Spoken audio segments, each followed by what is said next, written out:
और अब अंत में शिक्षकों की समस्या।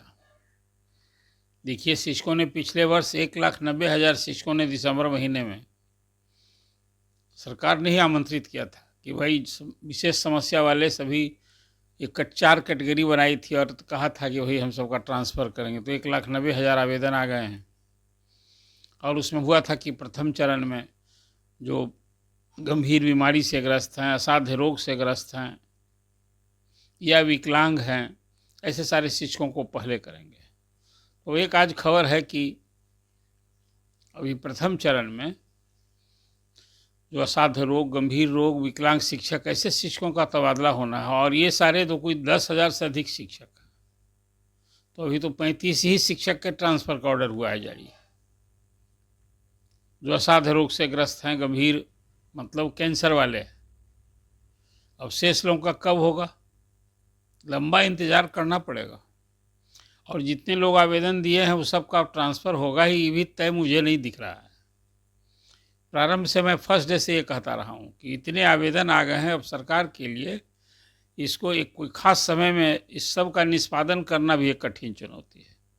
तो आज वो विभाग के ACS सिद्धार्थ ने जो बात कही है कि 10,000 से अधिक जो आवेदन हैं, गंभीर रोग, असाध्य रोग, विकलांग, ऐसे का तो वो खुद ही सबका 1 to 1 आवेदन की जांच हो रही है वहाँ, और तब उसके हिसाब से ट्रांसफ़र ऑर्डर निकाले जा रहे हैं।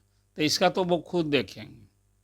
और शेष ट्रांसफ़र जितना कुछ होना है वो तो पहले से भी विभाग ने तय कर रखा है कि वो सारे आवेदन पर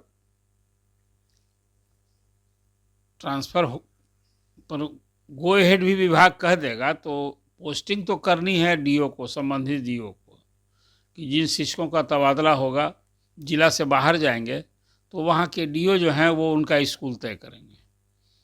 ये है भी कठिन। अब स्कूलों में वैकेंसी, विषयवार शिक्षक की ज़रूरत, सब कुछ ना देखा जाएगा। तो ये ट्रांसफ़र खास करके पहले ही हो गया था कि जो पुरुष शिक्षक हैं तबादला से संबंधित, उनका तो इंटर और मैट्रिक परीक्षा के बाद फरवरी में जो होने वाली है उसके बाद होगा। तो आज ये भी शिक्षकों के ऐच्छिक स्थानांतरण से संबंधित जो खबर है वो ये है कि अभी जो ऐच्छिक स्थानांतरण के इच्छुक शिक्षक हैं उनको लंबा इंतज़ार करना पड़ेगा। तो आज की कुछ प्रमुख खबर यही। बिहार में खासकर शिक्षा विभाग के रोज आए दिन फरमान को लेकर तरह तरह का फरमान रोज जारी हो रहा है। के पाठक के समय में तो तीखे स्वर में, तीखी शैली में फरमान जारी होते थे तो शिक्षक बड़ा प्रताड़ित महसूस कर रहे थे। अब शिक्षा के सुधार के नाम पर वर्तमान ACS के समय में भी फरमानों का सिलसिला रोज आए दिन कोई ना कोई फरमान शिक्षा विभाग से जारी होते रहता है। अब शिक्षक भी इससे परेशान ही हैं, बेचैन हैं। एक और जहां काउंसलिंग की अभी धूम मची हुई है,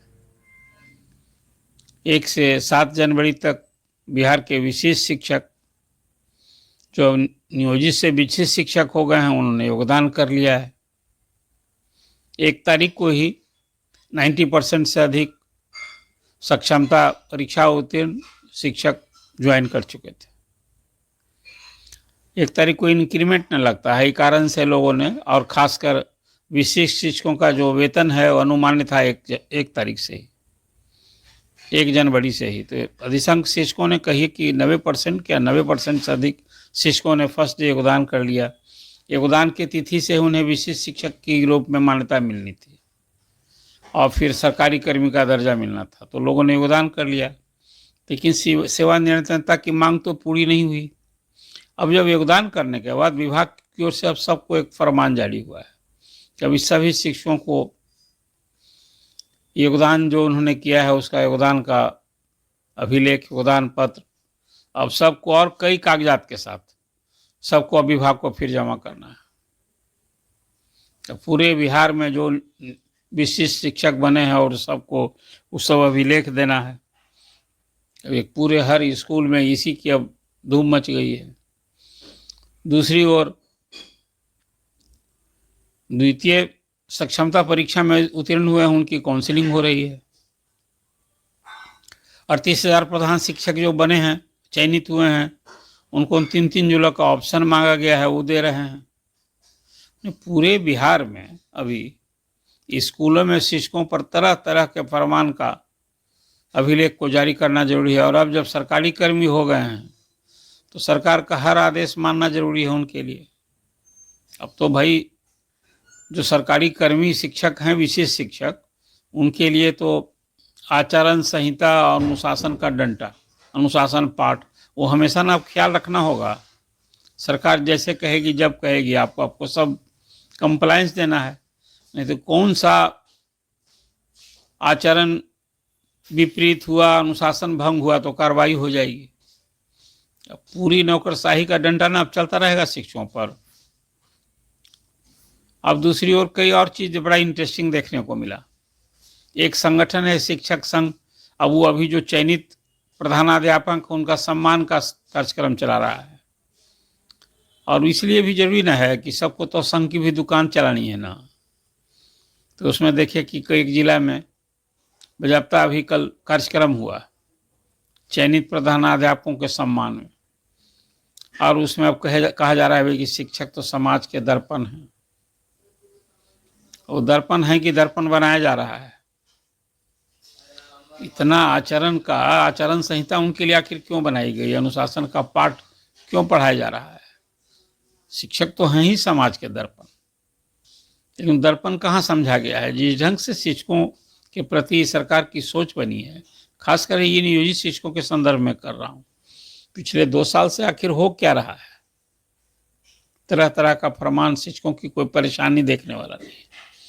अभी ट्रांसफर पोस्ट, लेकिन अभी तो पहले तय हुआ था कि भाई 7-8 जनवरी से ही, 6-7-8 जनवरी से जो ऐच्छिक का स्थानांतरण चाहते हैं, तो उसमें जो असाध्य रोग, गंभीर रोग, विकलांगता के आधार पर अभी पहले इन लोगों का तबादला हो जाना है। तो ऐसे शिक्षकों की कुल मिलाकर संख्या, एक अनुमानित लोग मान रहे हैं कि 40,000 से अधिक ऐसे शिक्षक होंगे जिनको इसी चालू महीने में ट्रांसफर पोस्टिंग का एक एक करके ऑर्डर निकल जाएगा। लेकिन अभी कोई ऑर्डर निकला नहीं है। अभी तो स्क्रूटनी के लिए जो 16 अधिकारियों की टीम बनाई गई है, सबको जिम्मा दिया गया है। अब सब लोग देख रहे हैं अभी। अब एक एक करके फिर आदेश आएगा। तो पहले तो चॉइस पोस्टिंग उन्हीं की होनी है, असाध्य रोग, गंभीर रोग वाले का, जो उसके आधार पर जिन्होंने ट्रांसफर की अपेक्षा की है। फिर विकलांगता के आधार पर, फिर जो विधवा है या परित्यक्ता हैं ऐसी महिलाओं का, शिक्षिकाओं का, और तब फिर पति पत्नी को एक जगह जाना है ऐसे लोगों का। और ये सब जब हो जाएगा ना, तब फिर महिला शिक्षक का होना है। तो अभी एक भी विभाग में अभी चल रहा है। कुल मिला जुला कर विभाग में भी कई कोना बना हुआ है।